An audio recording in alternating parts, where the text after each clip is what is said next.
이천의 한 농촌 마을에서 불법 매립된 건설 폐기물이 무더기로 발견됐습니다.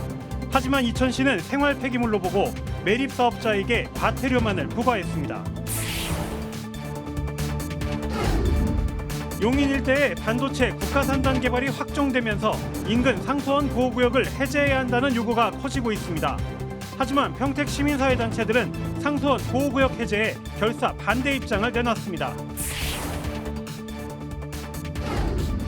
인구 감소로 인한 지역 소멸 위기에 대해 전국 케이블 방송이 공동으로 고민해보는 시간을 마련했습니다.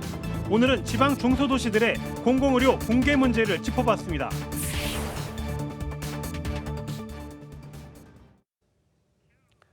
시청자 여러분 안녕하십니까? BTV 경기 주간종합뉴스 시작합니다.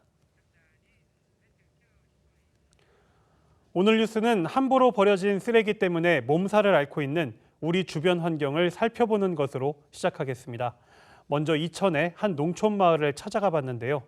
논에서 불법 매립된 건설 폐기물이 대량으로 발견됐는데 이천시는 별다른 조사도 하지 않고 과태료만 부과했다고 합니다. 어떻게 된 일인지 박일국 기자가 취재했습니다. 이천시 마장면에서 농사를 짓고 있는 지원섭 씨는 얼마 전 황당한 일을 겪었습니다. 모내기 과정에 각종 폐기물이 걸려 나오면서 농기계가 고장난 겁니다. 논두렁 주변엔 지금도 폐기물 잔해들이 나뒹굴고 있습니다. 건물에서 떨어져 나온 것으로 보이는 외장재부터 도로 포장에 쓰는 아스콘까지 종류도 다양합니다. 축대에 들어가는 대형 콘크리트 블럭은 형태도 온전하게 남았습니다. 아이스콘이나 뭐 세면 그런 것도 많이 나오고 갑바 같은 거 스티로폴 그게 좀 많이 나와요. 그래서 조금 나오다 말겠지 그랬더니 이게 뭐 농사를 지면 질수록 점점 더 많이 나오니까. 문제가 있는 곳은 지씨의 논만이 아닙니다. 상태가 심각해 아예 농사를 포기한 곳도 있습니다. 여기저기 쌓인 돌무더기 사이로 건설 폐기물이 드러납니다. 수북한 콘크리트 사이에 플라스틱 파이프부터 건설용 철사가 녹이 쓴 채 나오고 아예 공사장에서 쓰는 안전표지까지 나옵니다. 토지 소유주는 건설 폐기물을 조사해달라며 이천시에 민원을 내기도 했습니다. 농사를 지을 수 없어서 망가진 것도 문제지만 이 폐기물이 추적을 하면 분명히 어디서 매립된 데서 왔을 텐데 결국 이천시에 신고를 했고, 이천시는 논을 개토하는 과정에 25톤에서 15톤 트럭 100대 분량의 흙이 매립됐고 그 사이에 폐기물이 섞여 들어간 것으로 보고 있습니다. 하지만 이천시는 건설 폐기물이 아닌 생활 폐기물 불법 매립이라며 매립 사업자에게 100만 원의 과태료 처분만 하고 민원을 마무리했습니다. 나타는 건설 폐기물에 해당이 되는데 건설 폐기물 개념에 부합을 하지 않는다는 말씀을 드렸죠. 건설공사에서 명확하게 가지고 왔는지 저희가 볼 수가 없는데 규정상 건설 현장에서 5톤 이상 발생한 폐기물을 건설 폐기물로 보기 때문에 그냥 생활 폐기물로 처리했다는 겁니다.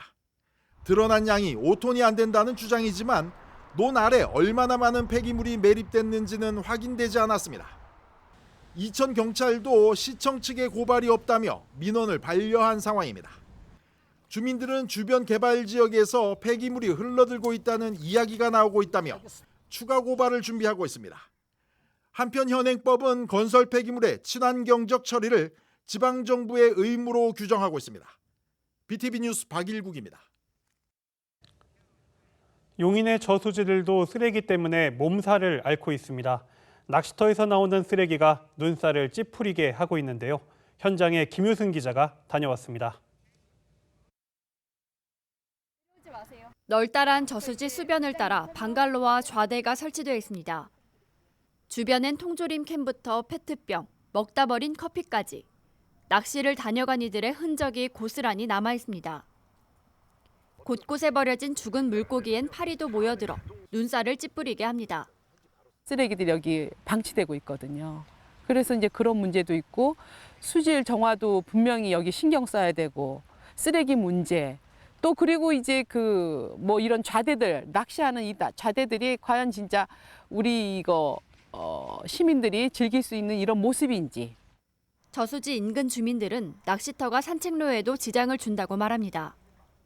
텐트가 곳곳에 쳐져 있고 또 그분들이 음주 가무도 하시고 네, 이런 일들이 많아서 솔직히 아이들을 데리고 다니기 좋지 못한 풍경들이 참 많이 있어요. 낚시터 주변은 사실은 산책을 안 하게 되고 갔다가 다시 돌아오게 되죠.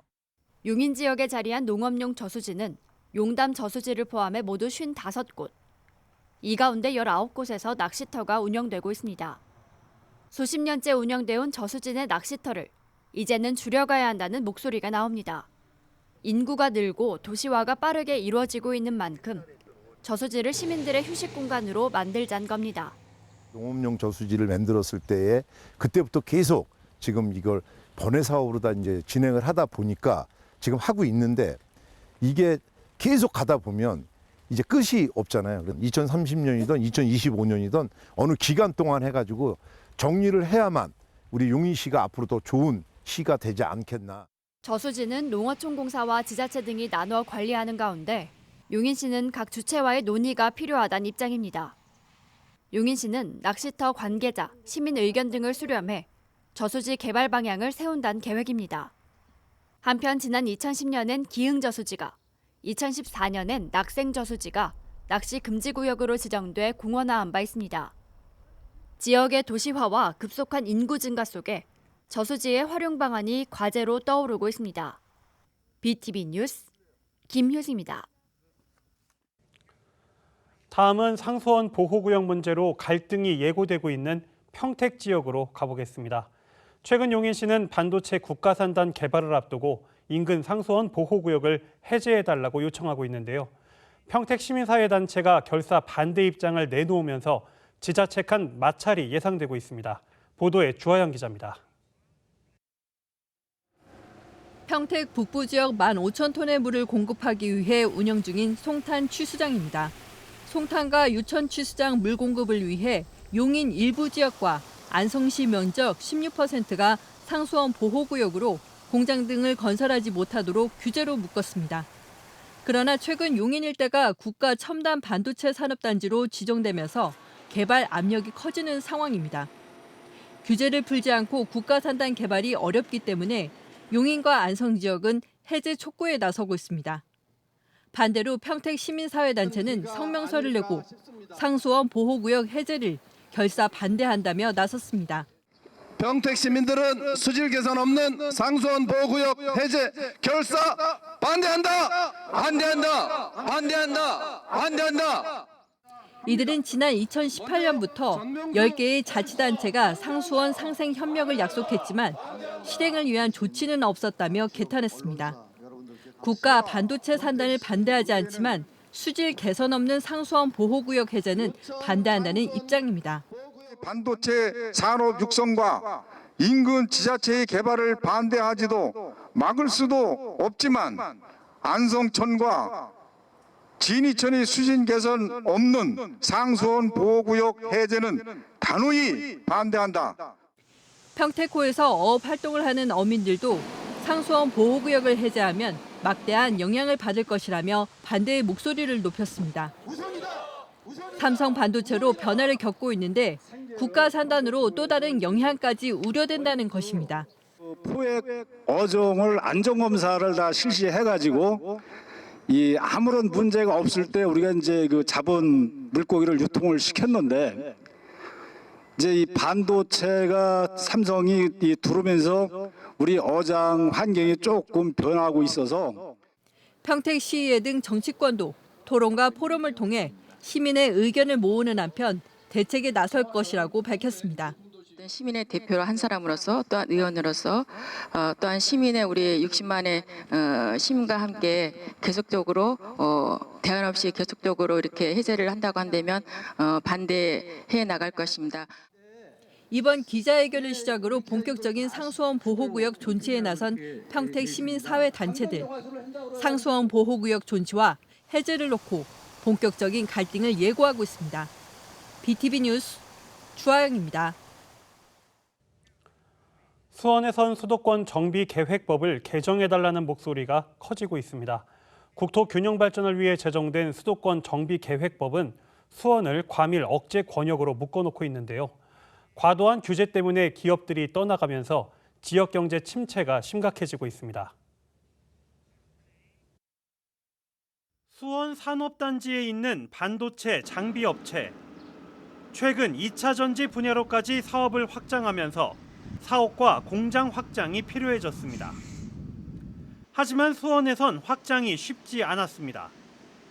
수도권 정비계획법상 과밀 억제 권역으로 묶여 있어 공장을 늘리기가 사실상 불가능하기 때문입니다. 결국 해당 업체는 차로 1시간 거리인 화성과 오산 지역에 공장을 지을 수밖에 없었습니다. 지금 현재까지는 불편이 있어도 그냥 수원에 거주를 하기 때문에 기업을 하고 있는데 이것이 장기화된다면 대책이 없다. 다 떠나갈 것 같다. 위험하다. 실제로 과밀 억제 권역인 수원에선 기업 활동을 하기가 쉽지 않습니다. 성장한 기업들은 공장 총량제 때문에 공장을 늘릴 수 없어 수원을 떠나게 되고 취등록세 등은 2~3배가량 높아 수원으로 들어오려는 기업도 없습니다. 사정이 이렇다 보니 수원의 재정 자립도는 20년 전에 비해 반토막이 나버렸습니다. 이 같은 문제는 과밀 억제 권역으로 지정된 수도권 다른 도시들도 안고 있습니다. 이에 수원을 비롯한 과밀 억제 권역 지자체들은 수도권 정비계획법 개정을 공동으로 요구하기 시작했습니다. 역차별을 되는 이 수도권 정비법을 세심하게 다시 개정하자는 겁니다. 이미 선진국 다 개정하고 있고요. 공장 규제도 다 철폐했습니다. 국토 균형 발전을 위해 40년 전에 제정된 수도권 정비계획법. 현재 경기도엔 수원과 광명 등 14개 시가 과밀 억제 권역으로 묶여 있습니다. BTV 뉴스 이재호입니다.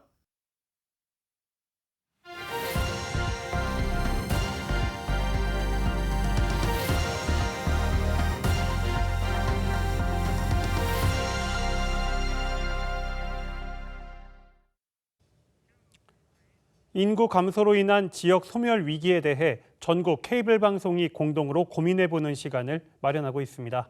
오늘은 공공의료 문제를 짚어볼 텐데요. 먼저 공중보건의사들이 줄어 의료 공백이 커지고 있는 섬 지역 상황을 살펴봤습니다. SK 브로드밴드 이정윤 기자가 취재했습니다. 옹진군 북도보건지소 내과 진료실. 환자가 아픈 증상을 이야기하며 진찰을 받습니다. 지금 배 아프고 그리고 또 불편한 게 있으세요? 배 아프고 약간 소화도 안 되는 것 같고. 만성질환 관리부터 기초진료, 약 처방까지 고령의 어르신들은 보건지소 방문이 더 잦을 수밖에 없습니다. 병원이 없는 섬에선 보건지소가 유일한 의료기관이기 때문입니다. 3일에 한 번도 오고 또 매 하루에 한 번씩 또 오랑 들어오세요. 지금 이 나이에 뭐 안 아픈 데 있나? 다 아프지. 온몸이 그냥 감기도 가고 뭐 그냥 이 다리야 허리가 아프고 그래요. 그래서 지금도 물려치라고 가잖아요. 당초 이 보건지소에 배치된 의과 공중보건의사는 2명. 하지만 최근 1명으로 줄었습니다. 이 때문에 야간과 주말 응급진료가 모두 중단된 상황. 주민들의 불편은 클 수밖에 없습니다. 토요일, 일요일 이럴 때 선생님이 안 계시니까 갑자기 복통이 일어나거나 오늘 같은 경우 집에 있는 상비약을 다 먹어도 별로 차도가 없을 때는 보건소 가야 되는데 좀 아쉬움이 있죠. 인천 섬지역 공중보건의사는 지난 2021년 87명에서 2022년 82명, 올해에는 81명으로 줄었습니다.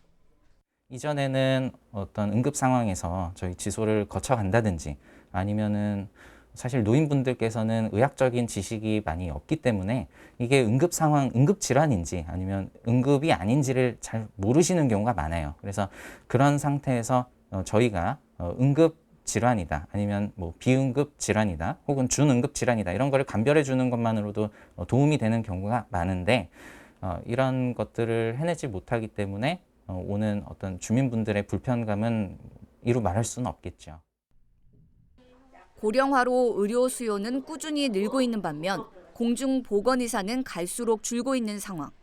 현실적인 대책 마련을 서둘러야 한다는 지적입니다. 공중보건의가 뭐 제가 설명하지 않더라도 굉장히 부족하다는 거는 현실인데, 그래서 인천에서도 공공의료 강화로 공공의대 설립의 필요성이 대두돼서 범시민 기구가 출범하는 것으로 알고 있습니다. 그래서 이 부분에 저도 공감하면서 전문가들은 문제 해결을 위해 의대 정원 확대 등 관련 대책이 시급하다고 지적합니다. 또 공보위 감소를 막기 위해 처우 개선 등 실질적인 대안도 논의해야 한다고 강조합니다. BTV 뉴스 이정입니다. 도서 지역만큼이나 의료 기반이 취약한 곳이 접경 지역입니다. 경기 동북부 최북단에 위치한 연천군은 인구가 줄면서 의료 기반도 붕괴되고 있는데요. 의사를 구하지 못하면 진료조차 받을 수 없는 게 현실입니다. 이어서 딜라이브 권석화 기자의 보도입니다. 연천에는 병원과 약국은 고사하고 비상약을 파는 편의점마저 없는 곳도 있습니다. 이렇다 보니 주민들이 발을 동동 구르는 일이 잦습니다. 혼났어요. 먼저도 한번 병원이 그렇게 가차운 데 없으니까 그냥 응급실로 우선은 가는 거죠. 뭐 가구 수는 얼마 안 돼도 너무 땅이 넓다 보니까 여기저기에 있잖아요. 종합병원이 하나 딱 연천군에 있었으면. 지난달 말 기준 연천군 인구수는 41,811명. 하지만 10개 읍면을 통틀어 병원은 단 한 곳도 없습니다.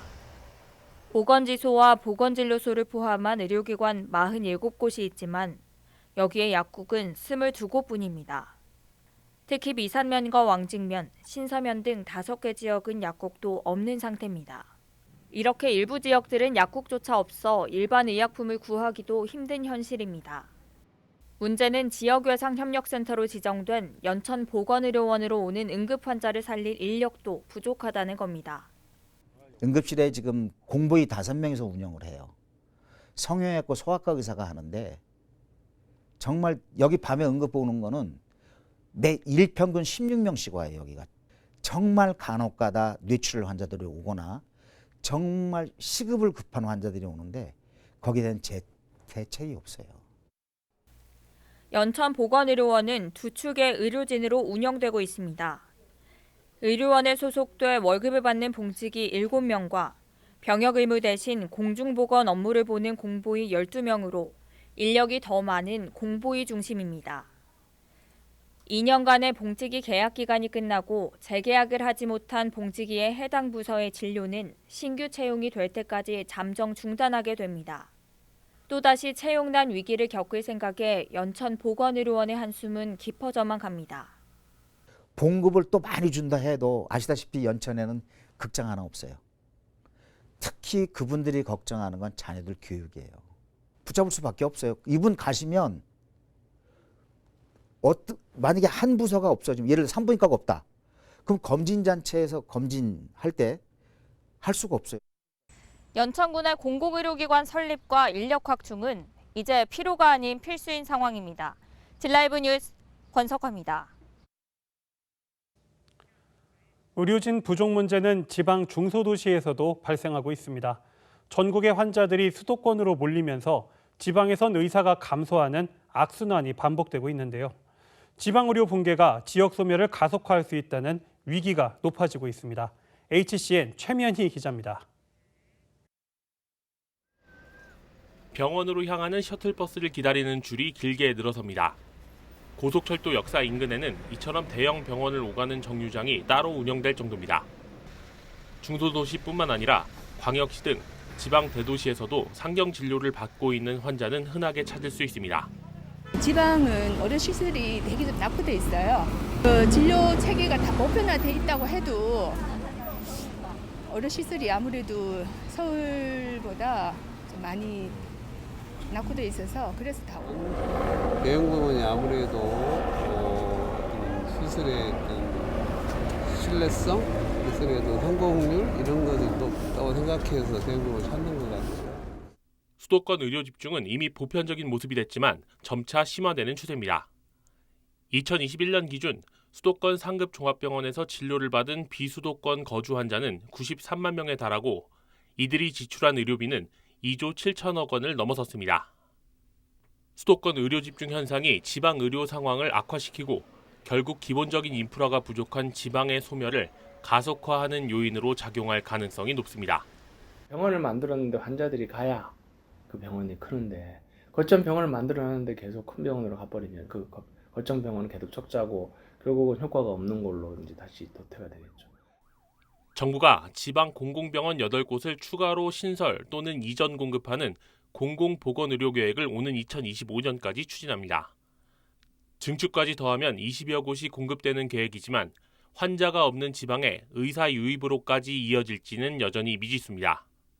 그래서 의료 인프라는 솔직히 그 단기간 내에 이제 집중화를 하게 되면 해결이 되는데 의료 인력 자체는 해결 자체가 10년이라는 시간이 걸리게 됩니다.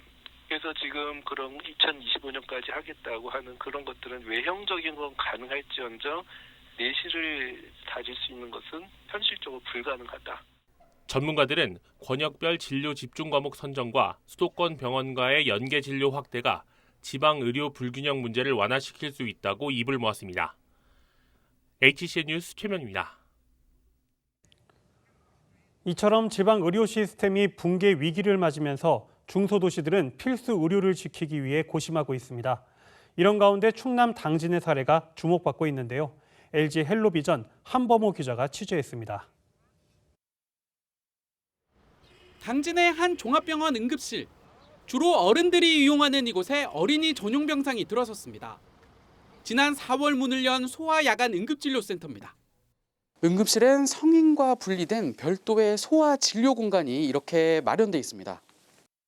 소아청소년과 전문의 2명과 간호사 3명이 배치돼 저녁 7시부터 새벽 1시까지 휴일 없이 운영됩니다. 일반 진료뿐 아니라 입원 치료도 가능하고 심야 시간 따로 약국을 찾지 않아도 약을 바로 받아갈 수 있습니다. 그동안 늦은 밤 아이가 아플 때 서산이나 천안 등 다른 지역 소아 청소년 전문의가 있는 병원 응급실을 이용해야 해서 시민들의 불편이 아주 컸습니다. 이러한 불편이 크게 해소될 것으로 기대됩니다. 주민들의 반응은 기대 이상입니다. 온라인 공간엔 그동안 겪었던 불편을 토로하면서 센터가 오래 유지되길 바라는 글들이 잇따라 올라오고 있습니다. 이용 인원도 예상보다 많은 하루 평균 30명 정도에 이릅니다.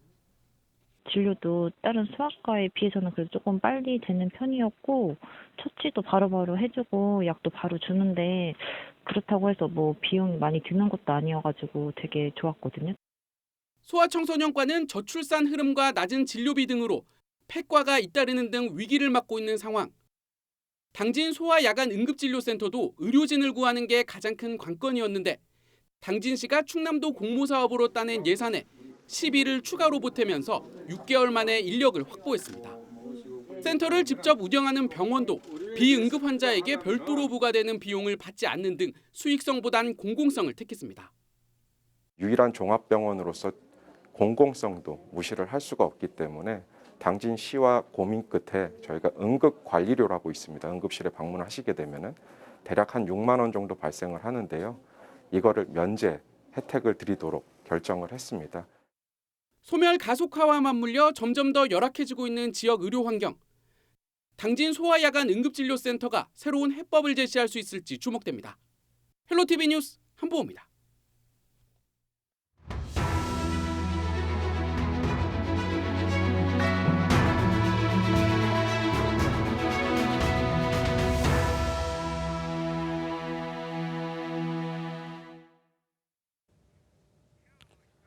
이번 주말은 한국전쟁이 발발한 지 73년이 되는 날입니다. 올해는 정전 70주년을 맞는 뜻깊은 해이기도 한데요. 호국 보훈의 달을 맞아 우리 지역 참전 유공자들에게 특별한 선물이 전해졌다고 합니다. 김효승 기자가 보도합니다. 수원에 사는 6.25 참전 유공자 윤이나 어르신. 15살 나이에 학도병으로 참전해 식량 보급과 통역 등을 맡은 바 있습니다. 70여 년이 흐른 지금까지도 어르신에게 전쟁 당시 기억은 여전히 생생합니다. 취사를 못 해낼 때가 있다고요. 그럴 때는 그 시레이션이라고 해서 야전 식량이 있어요. 그것을 들고 그 최전방에 그 식당, 우리 식당은 좀 뒤에 있으니까 그걸 날라서 그 군인들한테 야전 식량을 비상 식량을 주고. 출신 학교에 설치된 학도병 참전유공자 기념비를 보물처럼 여기는 그에게 또 하나의 특별한 선물이 찾아왔습니다. 태극기와 배지가 수놓인 정장과 넥타이. 국가보훈부가 참전유공자에게 전하는 전용 제복입니다. 제복을 입기 때문에 우리 군대 그전에 그 참전하던 거와 같은 기분이 들고 그다음에 그 늠름하고 아주 자랑스럽게 생각합니다. 윤희나 어르신을 비롯해 도내 11,000여 명의 6.25 참전 유공자. 전국적으로는 5만 8천여 명이 제복을 받을 예정입니다. 유공자들은 정전 70년이 돼서야 주어진 전용 제복에 아쉬워하면서도 감사를 표했습니다. 진작 때문에 해줬으면 우리 돌아가신 여러분들이 얼마나 흐뭇하고 기뻤겠어요. 이번에 그래도 늦었지만 아주 흐뭇하고 아주 고맙게 생각합니다. 참전 유공자들이 순차적으로 제복을 지급받고 있는 가운데 경기 남부보훈지청은 유공자를 대상으로 한 다양한 행사를 마련한다는 계획입니다. 호국 보훈의달을 맞아서는 그분들을 최고의 예우를 한과 동시에 우리 젊은 세대 10대, 20대들이 이분들을 기억할 수 있는 특화된 사업들을 많이 하고 있습니다. 한편 도내에서는 이달 참전유공자 초상화 전시와 한 미군이 참여하는 음악 경연대회 등도 열릴 예정입니다. BTV 뉴스 김효시입니다. 다음 달부터 시흥 시민들은 김포공항을 가기가 한결 쉬워질 것으로 보입니다. 부천 소사역까지만 갔던 서해선이 고양 대곡역까지 연결되면서 김포공항까지 30분대 이동이 가능해질 전망입니다. 김성원 기자의 보도입니다. 시흥시에서 김포공항을 대중교통으로 가려면 1시간 30분이 좋게 걸립니다. 자가용을 이용하더라도 정체가 심한 구간이다 보니 넉넉히 1시간은 잡아야 합니다. 공항을 자주 이용하는 시민들은 여간 불편한 게 아닙니다. 해외여행 갈 때나 아니면 뭐 제주도 갈 때나 공항 이용할 일이 많았는데 택시를 타고 가거나 할 때 항상 택시비도 많이 나오고 해가지고 많이 불편했던 기억이 있습니다. 그런데 다음 달부터는 이런 걱정이 사라지게 됩니다. 대곡 소사역이 개통되면서 김포공항을 환승 없이 한 번에 갈 수 있게 됐기 때문입니다. 지난 2016년 소사 원시역이 개통되면서 시흥시에서 부천까지 가는 길목이 뚫렸습니다. 이번에 대곡 소사역이 이어지면서 시흥에서 고양시까지 직행으로 갈 수 있게 됐는데 이 길목에 김포공항역이 포함되어 있습니다. 시흥시에서 김포공항 30분 시대가 열린 겁니다. 기존에는 수도권 서남부하고 서북부 지역을 연결하는 게 수도권 제1외곽 순환도로 하나밖에 없었습니다. 그리고 항상 정체에 시달렸던 노선인데요. 그 노선에 더해서 대량 수송수단인 철도가 생김으로 해서 그 두 지역 간의 이동이 아주 원활하게 될 것으로 그렇게 기대를 하고 있습니다. 시흥시는 하루 평균 3만 5천여 명이 해당 노선을 이용할 것으로 내다보고 있습니다. 아직 정확한 배차 시간이 정해지진 않았지만 김포공항까지 가는 전철의 첫 차는 오전 5시에서 6시쯤이 될 것으로 전망됩니다. 시흥시는 출퇴근 시간 배차 간격이 적어도 13분 이내가 될 것으로 기대하고 있습니다. 한편 시흥시에서 김포공항을 오가는 노선은 다음 달 1일 운행을 시작합니다. BTV 뉴스 김성원입니다. 안산시는 세금을 내지 않는 상습 체납자들에 대한 집중 단속을 벌이고 있습니다. 고급 외제차를 타면서도 세금은 안 내는 사람이 많다고 하는데요. 단속 현장을 이재문 기자가 동행 취재했습니다. 출근을 앞둔 이른 아침 시간. 안산시 체납기동팀 공무원들이 한 아파트 단지 주차장에서 단속을 벌이고 있습니다. 차량이 주거지를 빠져나가기 전에 단속을 하기 위해서입니다. 고급 벤츠 차량의 번호판을 떼어내고 번호판을 영치했다는 안내문을 부착합니다. 이 차량을 소유한 법인은 자동차세를 포함해 모두 2,800여만 원의 세금을 내지 않고 있습니다. 차량을 운행하지 못하도록 압류재산이란 내용의 스티커를 출입문에도 붙입니다. 차량이 움직이지 못하도록 바퀴에 아예 족쇄를 채웠습니다. 이제 이 차량을 운행하려면 밀린 세금을 납부해야 합니다. 아파트 지하 주차장에서 체납 차량 수색에 나선 단속반. 또 다른 체납 차량을 발견했습니다. 볼보 차량의 번호판을 떼고 있는데 출근을 하려던 차주의 딸이 나타났습니다. 지금 이제 우리 안산시 체납액이 3,800만 원 정도 되더라고요. 이번에 어쩔 수 없이 번호판 영치하고 잠시 동안 운행이 제한될 것 같아요. 그러면 이거 여기서 다른 자리로 옮긴다거나 이런 것도 전혀 지금 어차피 저희가 견인을 해야 되는데 짐을 빼면은 지금 어떻게 바로 빼실 수 있는 거예요? 견인될 차량을 어떻게 찾아야 하는지 체납자 가족에게 설명하는 사이 견인 차량이 도착했습니다. 자동차는 생활의 필수품이기 때문에 번호판 영치나 견인 조치는 체납된 세금을 빨리 거두어들이는 데 효과적입니다. 체납 차량을 끌고 간 곳은 안산 와스타듐에 위치한 공매장. 밀린 세금을 내지 않으면 공매 절차를 밟게 됩니다. 이렇게 끌고 온 수십 대의 차량 중에서 고급 외제 승용차가 다수를 차지합니다.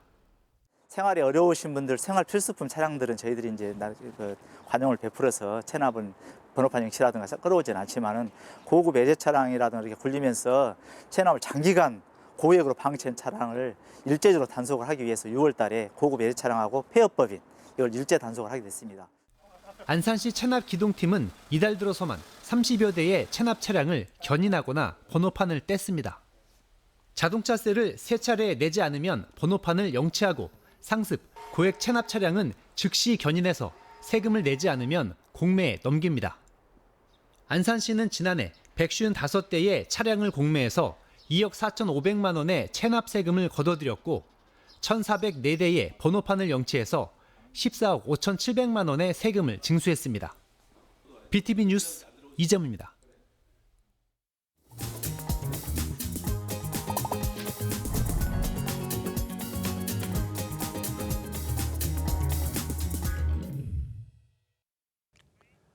지역 경제와 골목 상권 활성화를 위해 마련한 연중기획 으라차차 지역 경제의 시간입니다.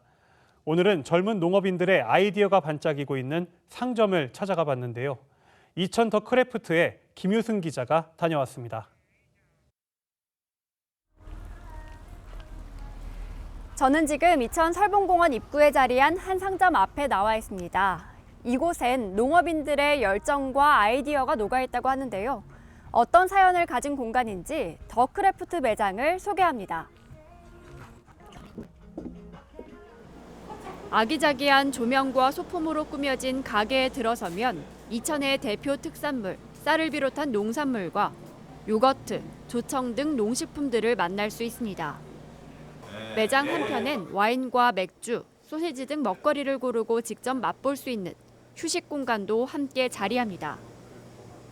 공원을 산책하다 우연히 매장을 찾은 손님들은 색다른 먹거리와 분위기에 환영의 뜻을 나타냅니다. 요거트나 와인 같은 거는 이제 좀 저도 생소해요. 좀 여기 오래 살긴 했었지만 이제 특산물로 나오고, 근데 요즘 젊으신 분들이 많이 이제 이런 거를 이렇게 개발도 하고 하시다 보니까 이렇게 발전해 나갈 수 있는 게 이제 참 좋은 것 같아요. 이천 지역 농업인들이 지역 특산물을 더 널리 알리기 위해 지난달 문을 연 공간. 더 크래프트는 지역 농산물과 농산물을 활용한 먹거리, 수공예품 등 200여 종의 이천 특산물로 채워졌습니다. 이천 쌀이 풍미가 너무 좋아가지고 나는 이천에서 이천 쌀로 맥주를 만들어야 되겠다 이렇게 다짐을 하고 그래서 이제 이천으로 오게 됐습니다. 우리 지역의 농산물을 많이 사용을 해서 이제 직접 제가 이제 제조를 하고 있기 때문에 그런 제품들을 여기서 판매한다는 게 되게 의미가 있는 것 같습니다. 젊은 농업인을 주축으로 25개 업체가 협업해 매장을 알리고 특산품도 개발해가며 이천 지역의 새 명소로 성장해간다는 포부입니다. 비즈니스적인 관계를 떠나서 유대 관계를 쌓아서 같이 일도 할 수 있고 뭔가 도움이 되는 그런 관계를 좀 기대하고 있습니다. 와인과 맥주 생산하시는 선생님들과 같이 어울릴 수 있는 페어링 되는 것들을 좀 개발하고 싶은 욕심이 있습니다. 단순히 농산물을 판매하는 걸 넘어 손님들이 지역 문화를 체험하고 휴식할 수 있는 공간으로 만든다는 계획. 와인 입점업체보다는 요즘 신경 쓰는 게 운영업체로서의 좀 책임감이 좀 더 커진 것 같아요. 제품 하나하나가 좀 이제 시민들이 더 와서 볼 수 있게, 그래서 좀 많이 소개시켜드리고 밖에 부지에 좀 캠핑 공간처럼 이제 좀 꾸며보는 걸 계획하고 있고요. 농업인들과 협업해 더 크래프트 상점을 꾸린 이천시는 오프라인 매장을 늘리고 온라인 홍보와 판매도 지원하겠다고 밝혔습니다.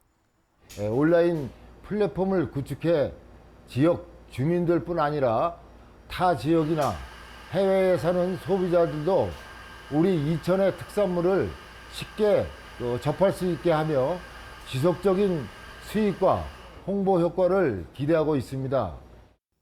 이천의 새로운 명소를 꿈꾸는 지역 농산물 가게 더크래프트. 젊은 감각으로 지역 특산물을 알리기 위해 뭉친 이천 농업인들. 이곳 더크래프트가 지역 홍보와 경제에 활력을 더하는 주축이 될 수 있길 기대해봅니다. BTV 뉴스 김효지입니다.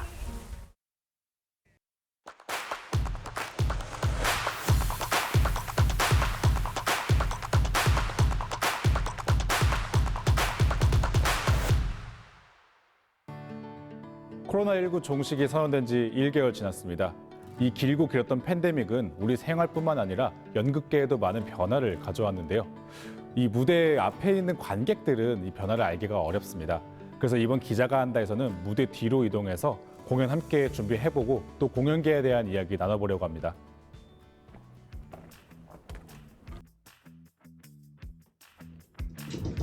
오늘 안산 별무리 극장에서 무대 준비를 함께할 극단 예지초는 지난 2005년 만들어진 안산의 대표 극단입니다. 주말에 진행될 연극 만리향 무대 준비를 위해 분주한데요.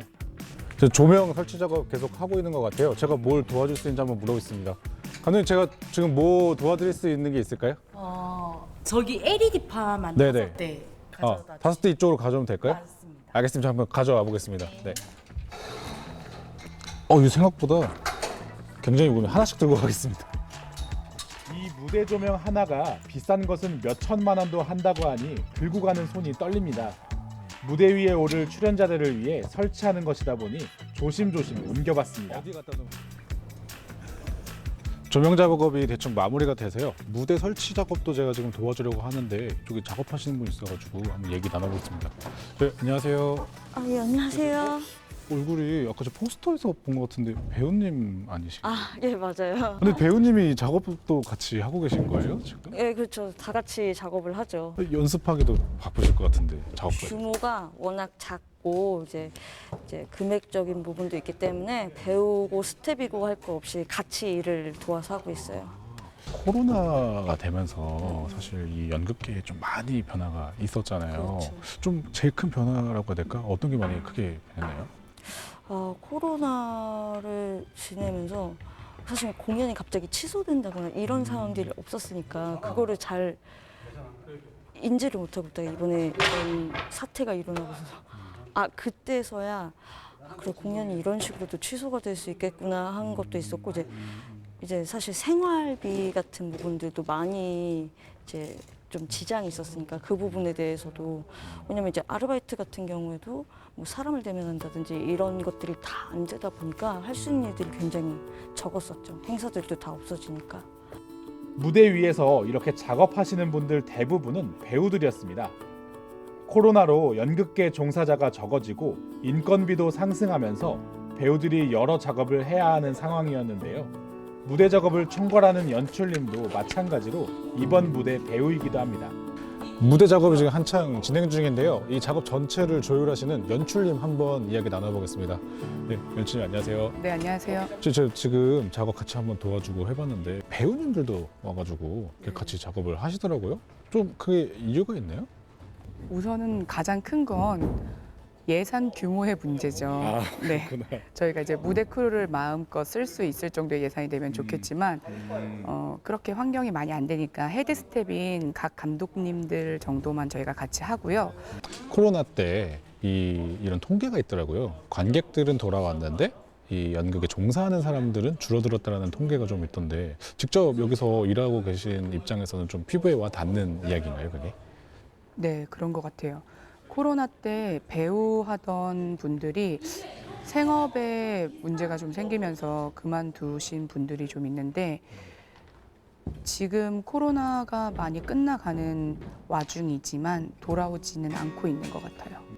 한국문화관광연구원의 자료에 따르면 지난 2022년 기준 연극 관람객은 82만여 명으로 코로나 이전인 2019년보다 오히려 14만 명 늘었습니다. 하지만 반대로 연극계 종사자는 점점 줄어들면서 연극 무대를 꾸리는데 더욱 어려운 상황이라고 합니다. 이번에는 무대를 준비하고 연극의 주연으로 출연하는 극단 예지촌의 대표님을 만나봤습니다. 대표님 오랫동안 그 연극계에 계시면서 좀 여러 가지 위기도 있으셨을 것 같아요. 근데 최근에 또 코로나도 있고 하다 보니까 좀 변화한 부분이 많이 있을 것 같은데 가장 좀 크게 변한 게 뭐가 있을까요? 글쎄 연극은 뭐 옛날부터 항상 어렵죠. 크게 변한 거라기보다는 이제 코로나 뭐 그런 것도 있지만은 이제 젊은 친구들이 뭐 연극만 해서는 좀 힘들잖아요. 그리고 자기네들이 이제 또 연출도 하고 또 뭐 기획도 하고 스텝도 하고 그냥 혼자서 1인 몇 역할을 하면서도 그거를 또 연극을 좋아하니까는 그거를 계속 또 돈은 안 되지만 열심히들 하는 걸 보면은 참 대견스러워요. 배우부터 연출, 대표까지 모두가 총출연한 이번 공연 말리양은 지난 9일과 10일 진행됐습니다. 제가 함께 준비한 무대에 배우들이 서는 모습을 보니 감회가 새롭네요. 지금까지 연극 공연 무대 준비 같이 해봤습니다. 코로나19가 문화계를 강타한 이후에 연극계에 대한 여러 가지 걱정이 많았는데요. 결국 관객들이 많이 찾아야지 해결될 일일 것 같습니다. 더 많은 관객들이 이 무대를 찾기를 바라면서 지금까지 기자가 한다의 백창현이었습니다.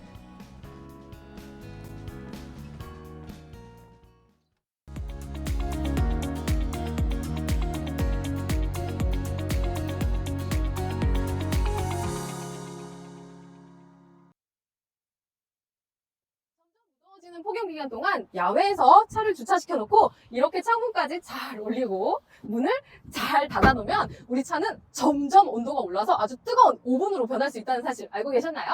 이렇게 밀폐된 차 안에서 우리가 무심코 두고 내린 물건들은 꽝! 폭탄으로 변할 수도 있어요. 가장 위험한 물건 첫 번째 바로 이 라이터예요. 흡연자분들 대시보드에다가 라이터 그냥 무심코 내려놓고 잘 내리시죠? 정말 위험합니다. 이 직사광선이 앞유리를 통과해서 대시보드 온도는 100도까지 올라가요. 그래서 절대 라이터는 차 안에 두고 내리시면 안 돼요. 두 번째로 위험한 물건은 바로 여기에 있는 생수병하고 종이인데요. 되게 평범한 우리가 먹다 남은 생수병 그리고 차에 많이 두는 종이 영수증 왜 위험하냐고요? 해외에서 실제로 있었던 사례인데요. 직사광선이 생수병을 통과하면서 뒤에 있던 종이 영수증을 태웠어요. 그리고 그 종이 영수증이 있던 시트가 불이 붙으면서 차량 전체가 불에 활활 타는 화재가 일어난 사고가 있었습니다. 세 번째로 위험한 물건 뭘까요? 바로 여기 있는 손 소독제예요. 알코올, 에탄올 성분을 이용하기 때문에 열이 받으면 팽창해서 폭발할 수도 있고 손 소독제 자체가 온도가 올라가기 때문에 그 폭발한 손 소독제를 우리가 맞게 되면 화상을 입을 수도 있어요. 같은 원리로 탄산가스가 들어있는 탄산음료도 굉장히 위험한 폭발의 위험이 될 수 있는 위험한 음료입니다. 절대 밀폐된 차에 두고 내리지 마세요. 마지막으로 요즘 차박하시는 분들 많으시죠? 이 부탄가스 그냥 쓰고 남은 거 차에다 두고 내리시는 분들이 있는데요. 날씨가 이렇게 더운 날 밀폐된 차 안에 부탄가스가 2%만 남아있어도 폭발로 이어질 수 있다고 하니까 절대 위험한 물건은 차 안에 두고 내리시면 안 돼요. 차를 그늘에 대거나 창문을 살짝 내리면 이런 위험한 일이 일어나지 않을 거라고 생각하실 수 있는데 온도가 오르는 것을 늦춰주기만 할 뿐이고 폭발이 일어날 수 있는 위험성은 여전히 존재한다는 거. 그래서 차 안에 있는 위험한 물건은 모두 싹 걷어서 내리시기 바랍니다. 안전한 여름 되세요. 안녕! 안녕하십니까? 경기도 소방재난본부의 이규엽입니다. 한바탕 폭우가 지나가고 본격적으로 무더운 날씨가 시작되는 6월. 기온이 올라가면서 차량 내부에 있던 물건들의 폭발로 인한 화재가 나기도 하는 등의 피해가 있는 만큼 폭염 안전사고에 잘 대비해야겠습니다. 통상적으로 기온이 33도 이상 지속되는 상태를 폭염이라고 하는데요. 2018년도에는 폭염도 자연재난으로 분류하였습니다. 오늘은 폭염에 장시간 노출된 열사병 등의 온열 질환에 대한 대처법에 대해 알아보겠습니다.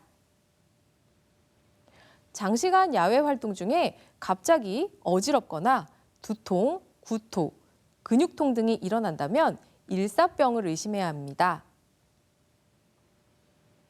즉시 환자를 그늘진 시원한 곳으로 옮깁니다. 이 단계에서 환자가 의식이 없거나 의식이 있어도 스스로 몸을 가누지 못한다면 즉시 119에 신고합니다.